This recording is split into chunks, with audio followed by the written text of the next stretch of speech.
नमस्कार, स्वागत है आप सभी का पीएस न्यूज इंडिया के इस खास प्रोग्राम जिसका नाम है किसान देश की शान। कृषि बिल पर देश की राजधानी दिल्ली में गणतंत्र दिवस के मौके पर जो कुछ भी किसानों ने किया वो काफी शर्मनाक था।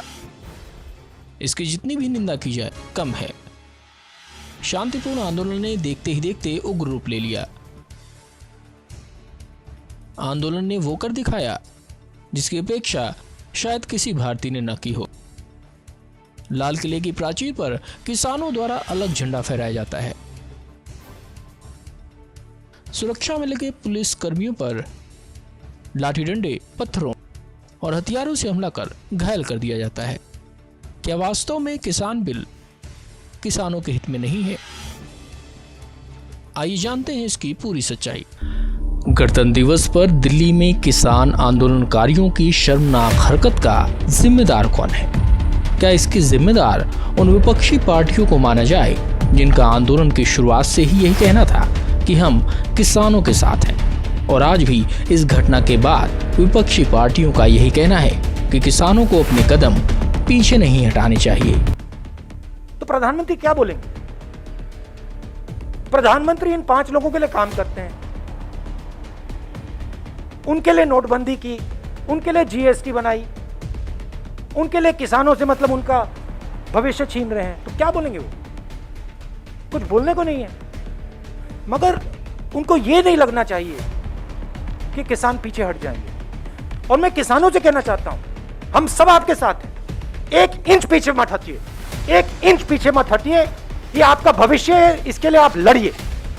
और ये जो 4, 5, 10 लोग हैं, ये जो आपका सामान, आपका भविष्य चोरी करने की कोशिश कर रहे हैं, इनको आप नहीं चोरी करने दीजिए और हम आपकी पूरी मदद करें। तो दिल्ली में आंदोलन कर रहे हैं, जगह जगह अपनी बात रख रहे हैं। समाजवादी पार्टी पूरी तरीके से उनका समर्थन करती है। ऐसे कानून वापस हों, क्योंकि अगर ऐसे कानून आएंगे तो हमारे किसान की कभी खुशहाली नहीं आ सकती। उनको लूट लिया जाएगा, उनकी खेती बर्बाद हो जाएगी और किसान को कभी भी बाजार के ऊपर नहीं छोड़ा जा सकता। अगर कोई मदद कर सकता है किसान की, गरीब की, तो वो सरकार मदद कर सकती है। ये तीनों कानून ऐसे हैं जिससे हमारे गरीब, हमारे किसान बर्बाद हो जाएंगे। हमें पता है कि किस तरह से आंदोलन को मारने के लिए इन स्टेडियमों को इस्तेमाल किया जाता है। हम इनके प्रेशर में नहीं आए। हमने इन लोगों से लड़ाई करी, केंद्र सरकार नाराज हुई। हमें इस बात की कोई परवाह नहीं है। हम किसानों के साथ चट्टान की तरह खड़े रहे और हमने इनकी फाइल रिजेक्ट कर दी। उसके बाद मैंने सारे कार्यकर्ताओं को कहा, और मुझे खुशी है आप में से बहुत सारे लोग एक सेवादार बनके किसानों की सेवा करने के लिए गए। हमारे कई एमएलए को मैं जानता हूं, हमारे कई नेताओं को मैं जानता हूं। मैंने उनको कह दिया था कोई टोपी पहन के नहीं जाना, कोई झंडा डंडा लेके नहीं जाना, आम आदमी पार्टी का जिक्र नहीं करना। देश बचेगा तो आम आदमी पार्टी बचेगी।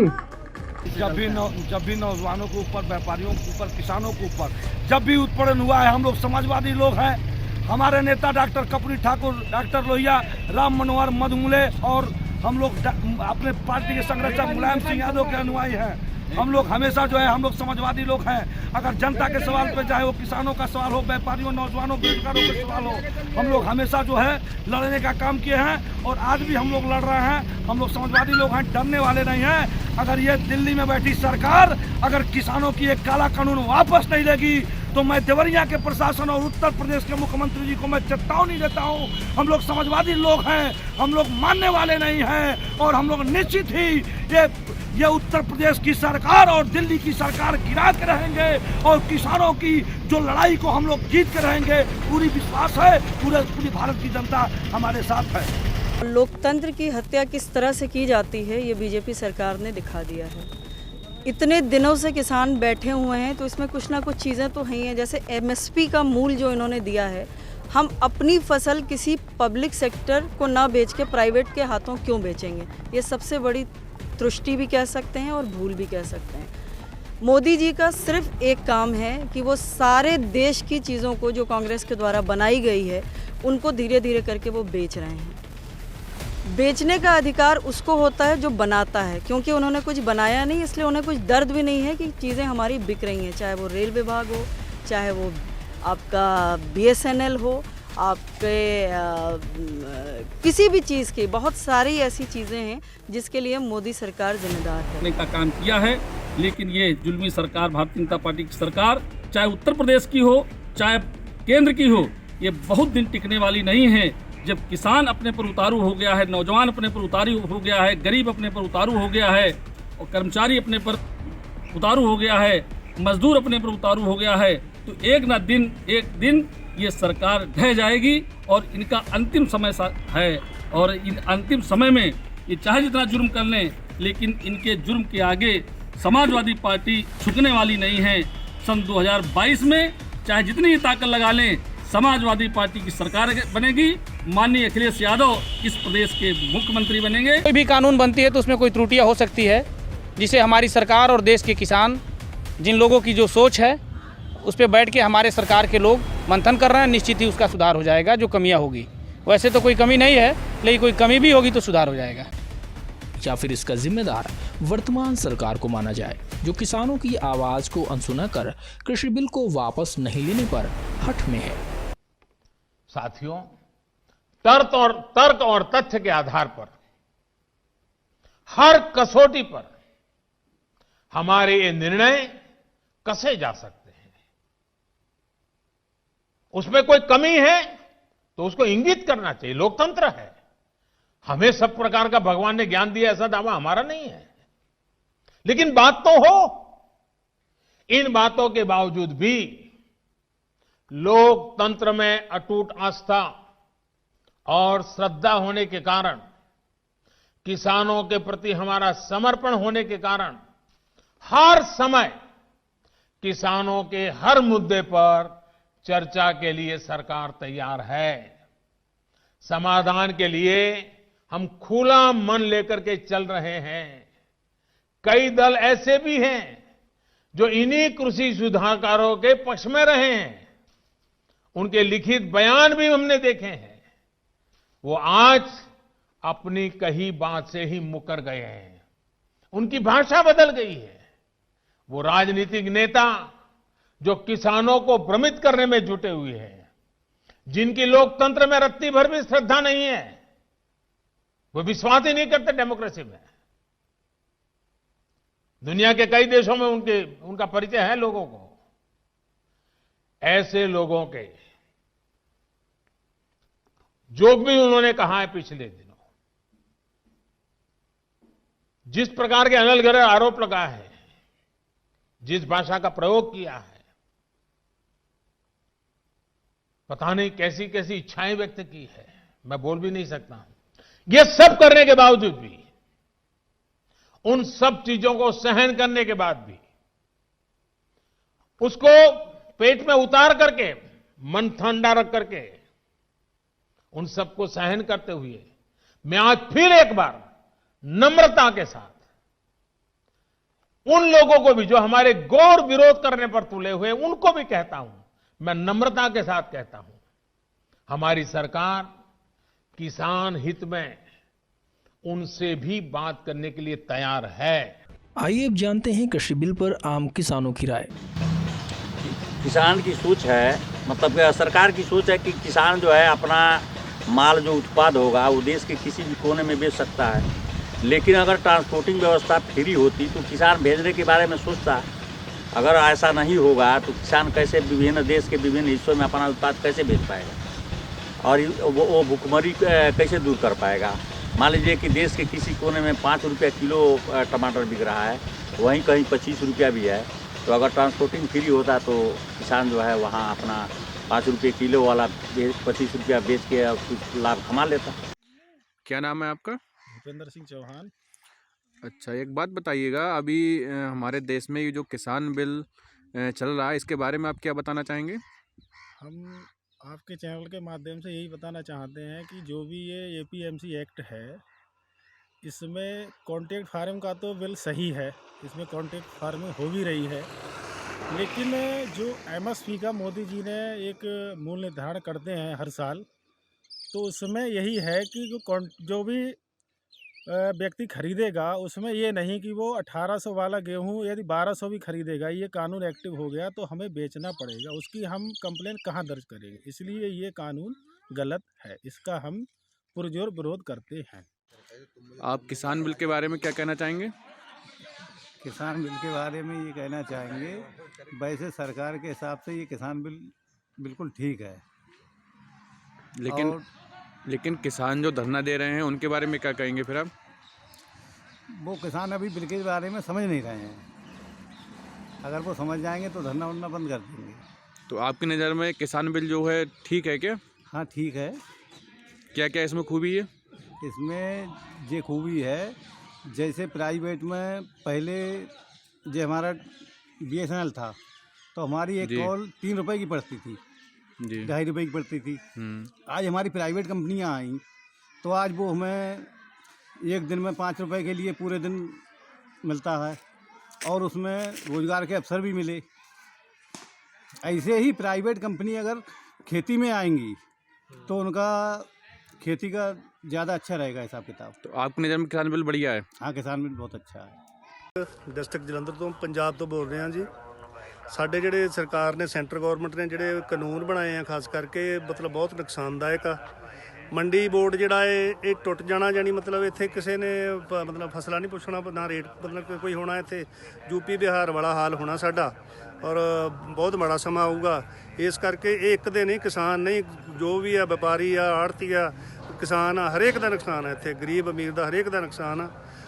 इस करके ये मतलब बहुत जेड़े मतलब नुकसानदायक है। जहाँ एक तरफ दिल्ली में प्रदर्शनकारी किसान किसी भी रूप में कृषि बिल को अपनाने को तैयार नहीं है, वहीं पर देश का संत समाज भी अपनी राय रखता है। देश का संत समाज कृषि बिल को लेकर अपना समर्थन जताता है। आइए सबसे पहले मिलते हैं रामानुजाचार्य मार्ग कस्या रोड पर अवस्थित श्री तिरुपति बालाजी मंदिर के संस्थापक जगतगुरु रामानुजाचार्य स्वामी राजनारायणाचार्य से और जानते हैं कृषि कानूनों पर उनकी राय। स्वामी जी, आज देश में किसान आंदोलन चरम पर है। इस कड़ाके की ठंड में भी किसान जो हैं डटे हुए हैं कि ये कृषि बिल जो है वो सरकार हटा दे। एक संत होने के नाते आपको क्या लगता है, जब ऐसी दशा आप देखते हैं समाज की, किसानों की ऐसी दशा देखते हैं, तो आपको कैसा लगता है, कैसा महसूस होता है? नारायण, देखिए, मनुष्य को हठ नहीं करना चाहिए। आज किसान के नाम पर जो कुछ भी हो रहा है यह ठीक नहीं हो रहा है। सरकार के सारे विकल्प खुले हुए हैं। हम कोई राजनीतिक आदमी नहीं हैं, हम तो धर्माचार्य हैं और राजनीति से प्रेरित होकर कोई बात नहीं कहते हैं। किसी राजनीतिक संगठन से, पार्टी से मेरा कोई दूर दूर का संबंध नहीं है, लेकिन जो उचित है वह मैं कह रहा हूँ। सरकार ने सारी बातें किसानों के लिए कही। अब किसानों का जिद ये है कि तुम अध्यादेश को ही वापस ले लो। यदि पूरे भारतवर्ष के इतने लोग हैं, इतनी जनता है भारतवर्ष में, इतने प्रांत हैं, सभी प्रांतों के कुछ लोग संगठित हो जाएं, अब वो दिल्ली पहुंच जाएं, सड़क पर लगे रसोई बनाने और जो है इडली डोसा सांभर खाने लगे, कहे तुम अध्यादेश जारी कर लो, तो देश कैसे चल सकता है? देश चलाना बहुत कठिन हो जाएगा। एक मनुष्य अपना घर नहीं चला पाता है, जो व्यक्ति संपूर्ण देश का संचालन कर रहा है। आज जो है पूरे विश्व में नाम हो रहा है भारतवर्ष का। जो वैक्सीन भारत ने बनाया, भारत के वैज्ञानिकों ने बनाया, भारत के वैज्ञानिकों को मैं ऋषि मानता हूँ कि ये एक्चुअल ऋषि हैं, जिन्होंने सबके लिए इतनी विपत्तियाँ आई, इतनी महामारी आई, उसमें किस तरह से धैर्य से काम हुआ, इन सब चीज़ों को देखते हुए निर्णय लेना चाहिए। ठंडी में अपने बूढ़े बुजुर्ग बच्चों को परेशान करने पर तुले हुए हैं, राजनीति कर रहे हैं। इनसे मैं हाथ जोड़ करके कहता हूँ, ये वापस जाएं। जो गवर्नमेंट कह रही है कि 1.5 वर्ष का समय मैं देता हूँ, इसमें जहाँ जहाँ तुम्हें संशोधन, अब प्रत्येक व्यक्ति कहे कि ये संशोधन कर दो, अब कोई कहे कि भाई जीएसटी आपने क्यों लगाई, अरे हमारे शासन करने का ढंग है, हमने जीएसटी लगाई। जीएसटी लगा करके कौन हम अपने घर में ले जा करके रख रहे हैं, कौन सा जो है कि नहीं किससे कर ले करके हमने अपनी कोठी बना ली। अब एक प्रांत का 2 प्रांत का आदमी जो है कि नहीं आवे, खड़े हो जाए, कुछ भाड़े के लोगों को ले आकर के वहाँ पर खड़ा कर दे और खड़ा करके कहे मेरा जो हाँ आंदोलन है, मैं जो कहूँगा। एक किसान नेता कह रहा है कि मैं खाल खींच लूँगा, कौन रोक सकता है दिल्ली में मुझे ट्रैक्टर रैली करने से। ये कोई भाषा होती है? ये कोई जो है याचक माने सरकार से वो ये कहने वाला है? प्रधानमंत्री को तमाम गालियां दी जा रही हैं, तमाम अभिशाप दिए जा रहे हैं। इनके अभिशाप देने से, गाली देने से क्या होगा प्रधानमंत्री का? जिस प्रधानमंत्री ने जितने कार्यों को पूर्ण किया, सारा विश्व जानता है इस बात को। तो ये सब अनुचित कार्य है। मैं किसानों से अपील करता हूं आपके चैनल के माध्यम से कि वे अपने घर जाएं, उन्हें कभी भी कोई परेशानी नहीं होगी, लाभ ही होगा, लाभ ही होगा, लाभ ही होगा। ओम शांति। आइए अब आपको मिलाते हैं राज्य कर्मचारी एसोसिएशन के जनपद अध्यक्ष शांति स्वरूप तिवारी से।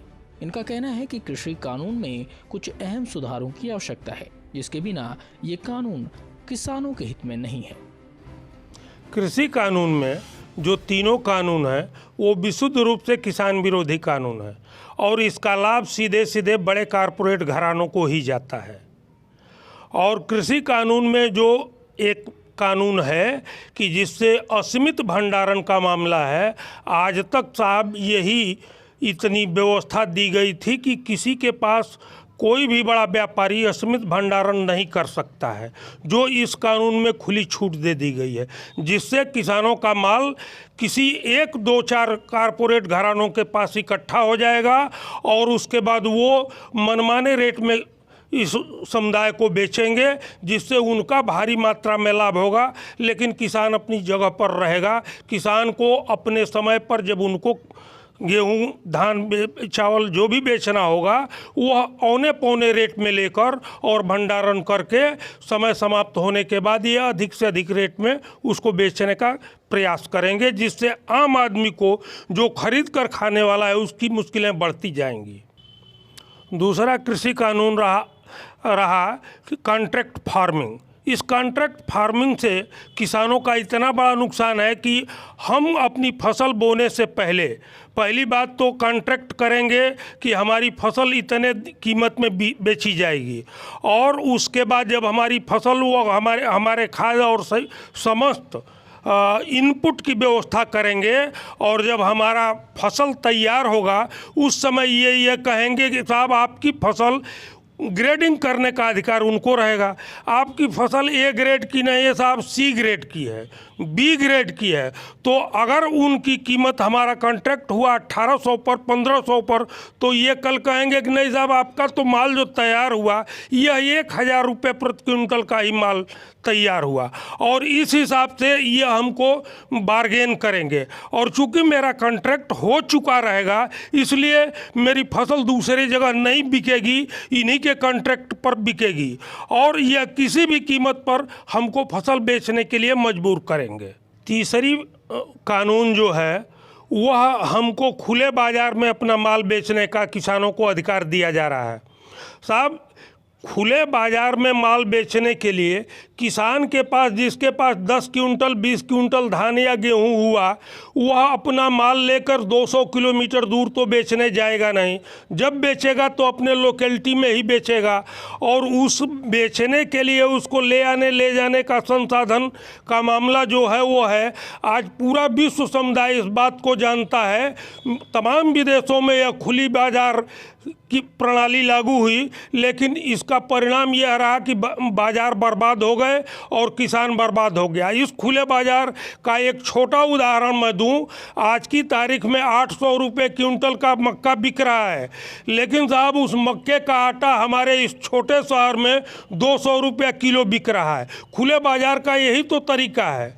हमारा माल किसी भी कीमत पर लिया जाएगा और अपना माल किसी भी कीमत पर बेचा जाएगा, ताकि यह बड़े बड़े कारपोरेटों को बड़ा से बड़ा मुनाफा हो सके।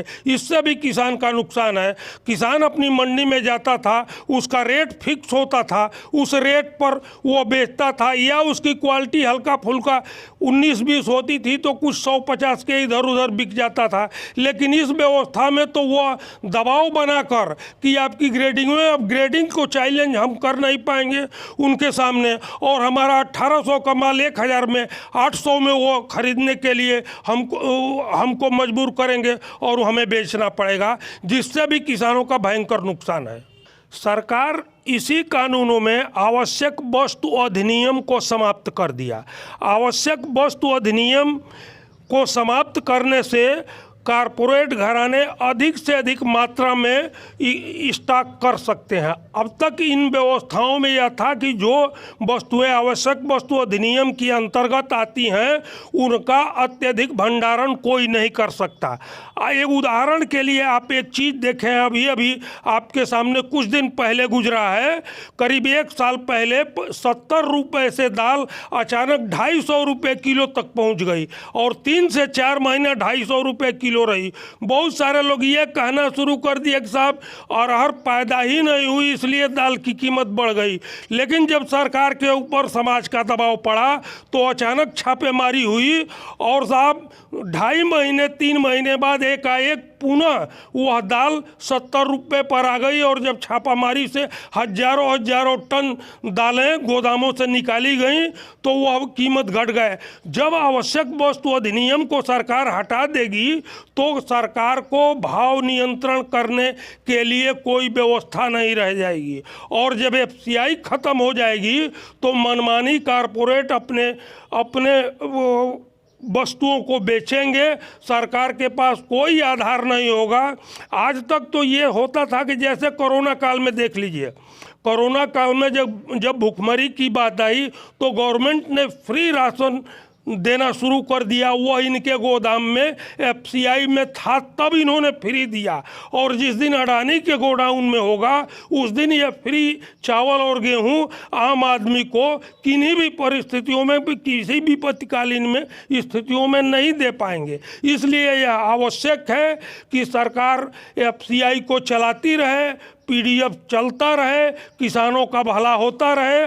और अगर ऐसा नहीं होगा तो केवल किसान नहीं, यह समस्त समाज हमारा खाद्यान्न के अभाव में डूब जाएगा।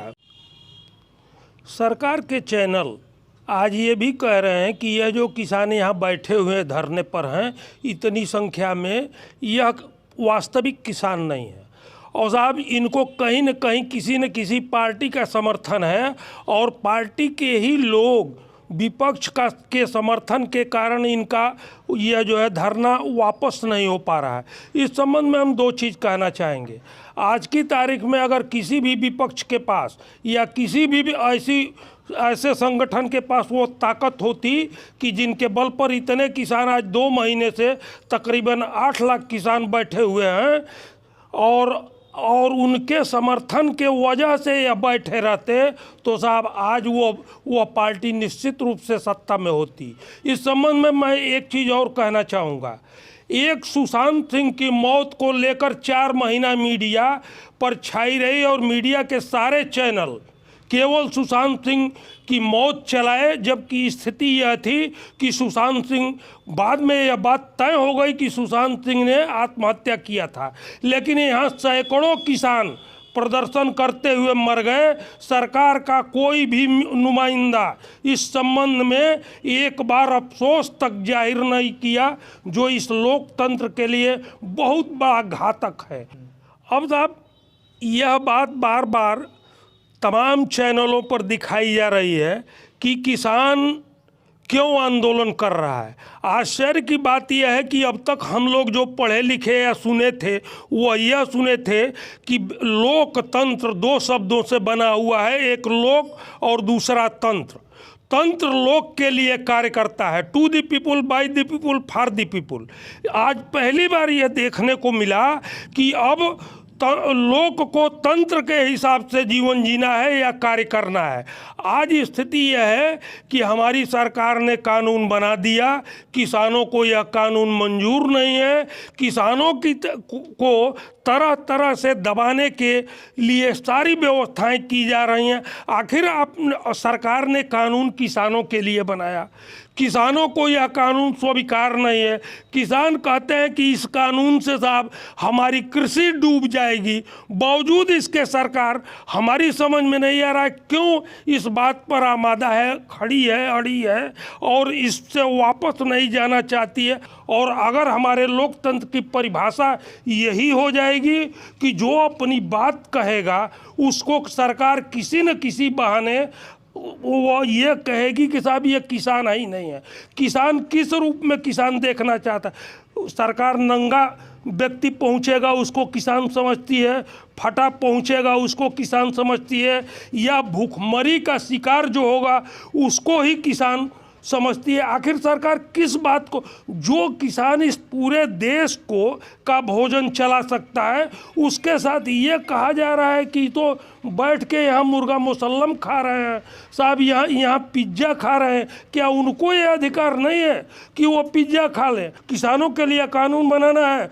तो किसानों की बात करो, किसानों से राय लेकर और किसान के मनमाफिक जिससे उनका भला हो और समाज का भला हो। अगर उसमें कोई आपकी कानूनी अड़चन आती है तो आपके नुमाइंदे उसमें रहेंगे और वो किसानों को समझाएंगे कि भाई इस कानून को बनाने में कानूनी बाध्यता है, इसको थोड़ा सा इधर उधर करके इस तरह से सही कर लो ताकि कानून भी सही रहे और आपकी दिनचर्या भी सही रहे। कृषि कानून से अलग किसानों की कुछ ऐसी समस्याएं हैं जो वास्तव में सोचने का विषय है कि कड़ी धूप हो या फिर कड़ाके की ठंड, किसान कभी भी अपनी जिम्मेदारियों से पीछे नहीं हटता, भले ही उसकी थाली में सूखी रोटी ही क्यों ना हो। पर देश की जनता की थाली आम हो या खास, राजनेता हो या अभिनेता, विभिन्न प्रकार के व्यंजन परोसता है।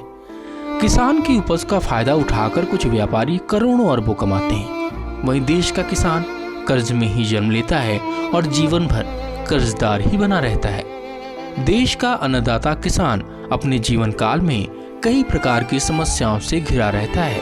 आइए अब देखते हैं किसानों की समस्याओं को कि आखिर देश का अन्नदाता किसान किन गमों के बीच अपना जीवन गुजारने को मजबूर है। आपकी खेत कितनी है? 10 कट्ठा है। 10 कट्ठा में साल में कितना आमदनी कर लेते हैं खेत से? खेत से आमदनी नहीं होता है, हम लोग जना मजूरा कर खेत में लगाते हैं, तब खेती से कुछ होता है तो खाते हैं। आप इस फसल से जी खेती का आपका पूरा काम निकल जाता है? नहीं निकल पाएगा सर, जो बाहर हम लोग जाकर नहीं कमाए तो खेती से रोटी नहीं चल सकती है। ये खेती से रोटी नहीं चल सकती है, खेती तो कमाई से अधिका खेती लेती है तब तो कुछ होता है, फिर सतवर बराबर हो जाता है। हमारे बच्चों को, जो किसान हैं उनके बच्चों को किसी प्रकार की इस तरह की सुविधा नहीं है, कोई स्पेशल विद्यालय नहीं है किसानों के लिए, उनके बच्चों के लिए, कि उनके बच्चे अच्छी शिक्षा ले सकें। पिछले साल पेमेंट नहीं हुआ, इस साल का गन्ना गिराया जा रहा है, फिर भी अब तक उसका भुगतान मिला नहीं। ये समस्या है किसान का। भारत में नारा लगाया जाता है जय जवान जय किसान का। जवान को तो सब कुछ दिया जाता है लेकिन किसान को कुछ नहीं दिया जाता है। अगर कुछ मिलता भी है तो ऊपर से चलता है, नीचे आते आते किसान के हाथों तक नहीं आ पाता है। आता भी है तो बहुत मामूली सा। हमारे नेताजी आते हैं गांव में, नेताजी आए, किसी गरीब के यहाँ बैठे, पानी पिए, चल दिए, लेकिन वो पूछते भी नहीं है कि तुम्हारे बच्चे का क्या हाल है, कि कहाँ पढ़ता है। मेरा नाम प्रभुनाथ सिंह है, मैं हिरौली तरकुलवा का रहने वाला हूँ और हमारे गांव में द्वारिका राजवहाँ के नाम से एक नहर जा रही है। 15 साल हो गया लगभग पानी नहीं आया हुआ है और अभी तक सफाई नहीं हुआ। अभी मौके पर आप जाकर देख सकते हैं। और गेहूं और धान की खेती हम लोग करते हैं, गन्ने की खेती करते हैं और इस समय गेहूं की फसल की एक बार सिंचाई हम लोग कर दिए हैं और डीजल खरीद करके ले आकर करते हैं, जबकि डीजल इतना महंगा है। तो बताइए नहर होने से क्या फ़ायदा है जब हम लोगों को नहर से मतलब कोई सिंचाई भी नहीं होती है, पानी नहीं आ रहा है। 15-20 साल हो गया पानी को देखे हुए। मैं सुनता हूँ कि हरियाणा वगैरह में वहाँ डीजल उधर सस्ता है, इधर महंगा है। जहाँ एक तरफ कृषि बिल को लेकर देश में घमासान मचा हुआ है, वहीं दूसरी ओर कई किसान ऐसे भी हैं जो सरकार की पूर्ण रूप से मदद कर रहे हैं। देश में कुछ ऐसे किसान भी हैं जिन्हें आंदोलन से तो कोई मतलब नहीं, लेकिन वे आगे बढ़ने के लिए सरकार की सहायता चाहते हैं, जिनकी मदद से आज सैकड़ों किसान अपना जीवन सुखमय गुजार रहे हैं। लेकिन उनका ये भी कहना है कि हम जो कुछ भी हैं अपनी दम पर, सरकार की मदद ना के बराबर है। आइए आपको मिलाते हैं देश के उस किसान से जिन्होंने एक लंबे प्रयास के बाद कृषि से अपनी आजीविका को खुद भी दोगुना किया और साथ ही अन्य किसानों को भी लगातार प्रशिक्षित कर रहे हैं। ये है देवरिया जिले के ग्राम कैथोलिया टोला सबवट के किसान जय सिंह कुशवाहा। इनका कहना है कि किसान चाहे तो अपनी आमदनी को दोगुना अवश्य कर सकता है, लेकिन अगर सरकार की मदद मिले तो आमदनी 2 गुना से भी आगे बढ़ सकती है। ये रोजाना एक कृषि वैज्ञानिक की तरह फसलों पर कई तरह के प्रयोग करते हैं। आज इन्होंने कई ऐसी फसलों को भी उगाने की कला सीख ली है जिनके बारे में सुनकर आप चौंक जाएंगे। आइए अब देखते हैं कि जय सिंह कुशवाहा ने अपनी खेती में क्या क्या लगा रखा है। देखिए, ये बैगन है। इस बैगन में इसका काट के हम ऊपर से टमाटर की ग्राफ्टिंग की हुई है। ये अब ये पकड़ लिया है पौधा। फिर हमारा इधर तैयारी इसमें चल रहा है। इसमें भी पौधा ऐसे टमाटर की जो ऊपर वाली डंठल जो फल दे रही है, उस फल वाली को काट के इसमें लाके हम जोड़ देंगे। इससे हमारा ये फ़ायदा है कि इसमें ज़्यादा प्रोडक्शन होगा, फल इसमें ज़्यादा होगा, पौधा हमारा ज़्यादा लंबा समय तक चलेगा। तो यही इस पे इस साल ट्रायल हम कर रहे हैं। अभी अपने इधर लोग पूर्वांचल में अभी कोई इस चीज़ को नहीं जान रहा है, उस तरह से काम नहीं कर रहा है। हम को एक जगह से जानकारी मिला तो हम अपने यहाँ खुद अपने एक्सपीरियंस करना शुरू कर दिए कि यह चीज़ को बेहतर अगर हो जाएगा तो यहाँ किसानों को बेहतर लाभ मिल सकता है इससे। देखिए, हम इस साल एक गांठ गोभी है, गांठ गोभी इस साल अपने यहाँ लगवा के ट्राई कर रहे हैं, लोगों को दिखा रहे हैं कि देखिए हमारे पास लगा हुआ है। अभी कोई जान ही नहीं रहा कि ये क्या है क्या नहीं है। यहाँ बहुत ऐसे किसान हैं कि पता ही नहीं है। ये सलाद पत्ता है, अपने यहाँ लगा के इसको दिखाते हैं लोगों को कि हाँ आइए देखिए इस चीज़ को कि हाँ यह अपने यहाँ बोने लायक है कि नहीं है। अच्छा जी। यह चीज़ जब जान जाएगा आदमी तभी तो बोएगा जी। उसके बाद देखिए ये ड्रैगन फ्रूट है जी, इधर लगाए हुए हैं। ये ड्रैगन फ्रूट लगाए हैं जी। सारा आइटम लगाए हैं कि कम से कम किसान इस चीज़ को जाने, आए इस चीज़ को देखे कि हाँ क्या चीज़ बेहतर है क्या नहीं है जी। उसके बारे में तब लाभ कितना हो रहा है यहाँ दिखाया जाएगा। उसके बाद तब खेती को आगे बढ़ाया जाएगा जी जी। तो देखिए ये शिमला मिर्च है जी जी। ये शिमला मिर्च है। ये 2 लाइन पीला वाला है, ये हरा वाला है जी। अब इस पे मल्चिंग किया गया है।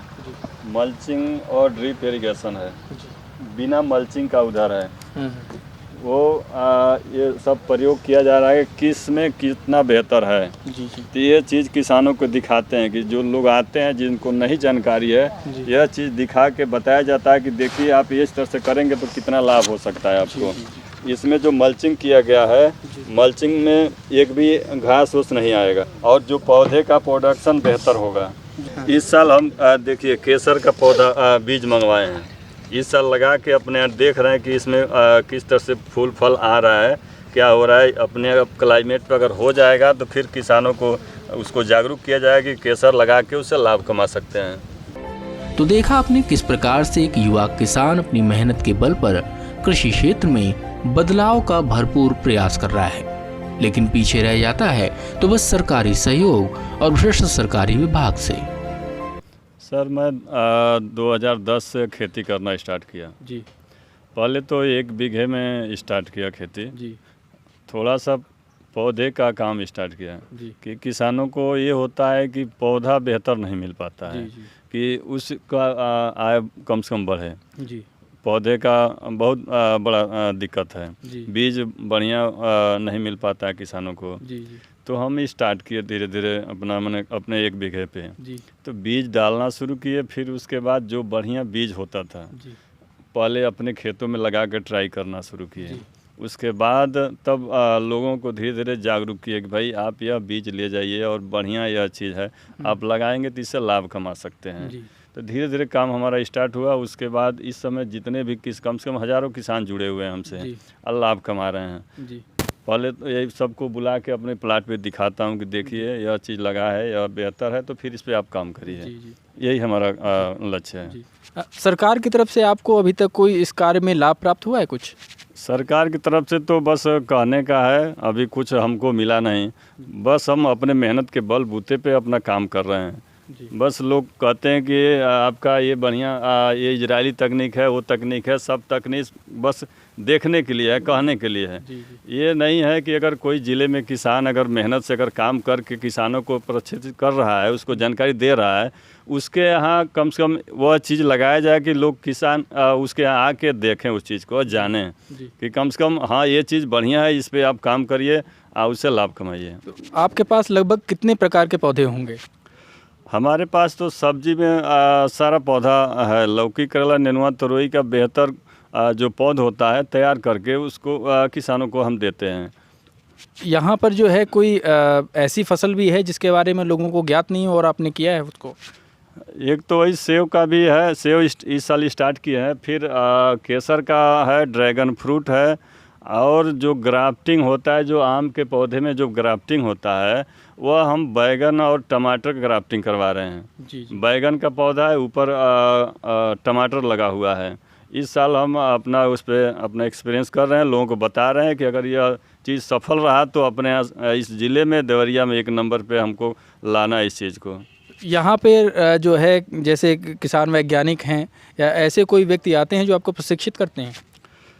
इस तरह तो अभी तो लोग केवल मिलने जुलने आते हैं। भरसक हमारा ही प्रयास रहता है कि अपने थ्रू जितना हो उतना हम बेहतर करें। उतना बेहतर जानकारी अभी हमको नहीं मिल पाता है। हम खुद अपना खेत में करके अपना जानकारी जुटा के अपना क्रॉप लगा के उसमें क्या नुकसान है, क्या फ़ायदा है, सब देख के उसके बाद किसानों को बताते हैं। कृषि बिल पर किसानों की आम राय और राजनीतिक पार्टियों की राजनीति के मिले जुले स्वरूप का असर दिल्ली में गणतंत्र दिवस पर देखने को मिला। दिल्ली पुलिस ने आरोप लगाया है कि किसानों को हिंसा करने के लिए भड़काया गया। आपने देखा होगा कि जैसे ही ये स्पीच समाप्त हुआ और उन्होंने आह्वान किया कि जो आगे जो बैरिकेड लगी है उसको तोड़ करके वो आगे जाएं, और वो वहाँ की जो भीड़ है वो आगे निकली और बैरिकेड तोड़ने लगी। वहाँ पे जो हिंसा हुई है, ये अब हमारे दूसरे स्लाइड में आप ऑडियो अगर नहीं देख पा रहे हो तो नहीं सुन पा रहे हो तो वीडियो आप देख सकते हैं। जिन राजनीतिक पार्टियों का ये कहना है कि कृषि बिल में सुधार नहीं वापस होना चाहिए, उन पार्टियों को ही कभी कभी इस आंदोलन की पूर्ण जानकारी ही नहीं रहती। ये 3 कानून के लिए किसान दिल्ली के बाहर खड़े हैं और सरकार इनसे बात करने के बजाय, सिचुएशन को रिजॉल्व करने के बजाय उनको धमका रही है, पीट रही है, एनआईए का प्रयोग कर रही है, उनको डिस्क्रेडिट करने की कोशिश कर रही है। सरकार को एकदम इन 3 कानूनों को वापस लेना चाहिए, रद्द करना चाहिए।